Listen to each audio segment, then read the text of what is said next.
Limits of civil disobedience movement, यानी civil disobedience movement की सीमाएं क्या थी। लगभग देश की सभी सोशल ग्रुप्स जो है वो इस मूवमेंट्स में महात्मा गांधी के साथ थे, लेकिन कुछ ऐसे भी ग्रुप्स थे जो इस स्वराज के कॉन्सेप्ट से राजी नहीं थे, वह इसका सपोर्ट नहीं कर रहे थे। उन्हीं सोशल ग्रुप्स में से एक सोशल ग्रुप्स था जिसे हम अनटचेबल्स के नाम से जानते हैं, या जिसे हम सामान्यतः जो है वो दलित भी कह सकते हैं। दलित की अगर बात की जाए यानी अनटचेबल्स, तो हमेशा सोसाइटी में इन्हें काफ़ी इग्नोर किया गया है, दलितों को, और यह इग्नोरेंस जो है वो लॉन्ग ड्यूरेशंस तक इनके साथ मेंटेन रखा गया, चाहे वो मंदिर हो या चाहे जो है वो पब्लिक प्लेसेज हो, उन सभी जगह पर इनके साथ भेदभाव किया गया। महात्मा गांधी जानते थे कि जब तक इन कम्युनिटी को यूनाइट नहीं किया जाएगा, एक साथ नहीं लाया जाएगा, तब तक इंडिपेंडेंस जो है वो हमें नहीं मिल सकती है। इसीलिए महात्मा गांधी इस कम्युनिटी को यूनाइट करने के लिए, अपने साथ मिलाने के लिए अनटचेबल्स लोगों के द्वारा किए गए काम को जो है वो काफ़ी ज़्यादा प्रोत्साहित किए। जैसे कि सबसे पहले इन्हें हरिजन्स कहकर जो है वो अनाउंस किए। हरिजन, हरिजन कहने का मतलब हो गया कि चिल्ड्रेन ऑफ गॉड, यानी हरि का जो पुत्र है उसी को जो है वो हरिजन बोला गया।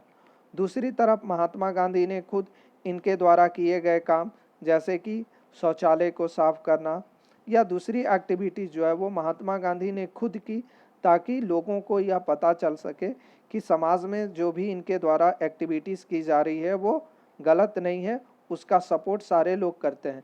इसके लिए महात्मा गांधी खुद जो है वो कई जगहों पर शौचालय को भी साफ किया, ताकि वो अनटचेबल्स लोगों को अपने सपोर्ट में ले सके। अनटचेबल्स लोग जो है वो महात्मा गांधी से नाराज थे, क्योंकि इनको कभी भी समाज में वो स्टेटस और वो जो समाज का दायित्व होना चाहिए इनके प्रति, वो कभी भी मिल नहीं सका और इन्हें हमेशा इग्नोर किया गया।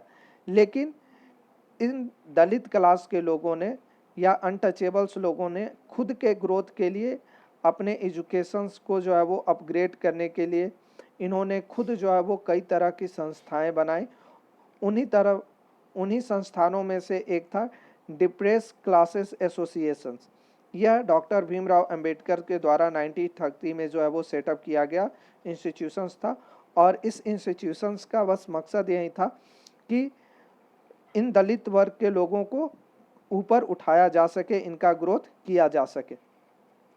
महात्मा गांधी के सेकेंड राउंड टेबल मीटिंग के अनसक्सेसफुल होने के कारण भी डॉक्टर भीमराव अंबेडकर थे, क्योंकि जब सेकेंड राउंड टेबल मीटिंग चल रही थी 1931 में, उस समय महात्मा गांधी के अगेंस्ट में डॉक्टर भीमराव अंबेडकर अपना डिमांड्स रखने लगे।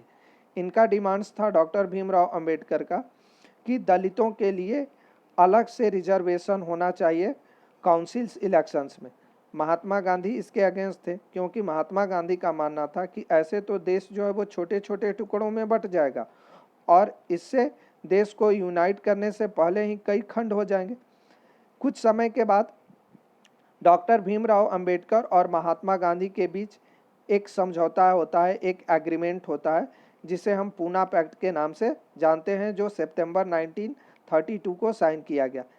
इसमें यह प्रोविजंस रखा गया कि रिजर्वेशंस मिलेंगे, लेकिन जो इलेक्शंस होगा वो जनरल इलेक्शंस होगा। ये नहीं कि सबके लिए सेपरेट अलग चुनाव नहीं होंगे। इस पे जो है वो डॉक्टर भीमराव अंबेडकर भी राजी हो गए और महात्मा गांधी भी राजी हो गए। इसके बाद इस कम्युनिटी को एक साथ जो है वो लाने में सफलता मिली, लेकिन इससे पहले जो है वो इस कम्युनिटी का कोई सपोर्ट नहीं मिला सिविल डिसोबीडियंस मूवमेंट में 1932 से पहले। दूसरी तरफ अगर बात करें तो पॉलिटिकल पार्टीज थी, मुस्लिम लीग, इसके भी डिमांड्स कुछ जो है वो दलित वर्ग से मिलते जुलते थे। हालांकि मुस्लिम्स कम्युनिटी पहले से ही महात्मा गांधी से नाराज थी।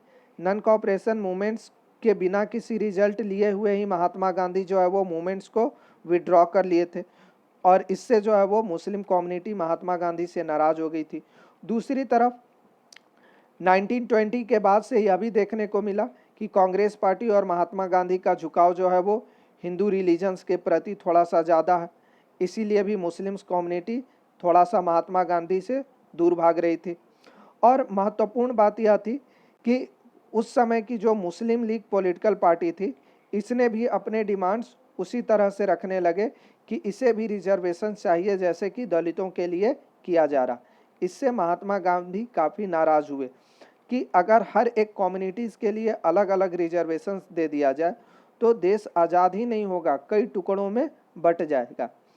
और यही कारण था कि इस मुस्लिम लीग की कम्युनिटी ने जो है, या मुस्लिम लीग से जो भी जुड़े हुए लोग थे, महात्मा गांधी को सिविल डिसोबीडियंस मूवमेंट में कोई सपोर्ट नहीं किए।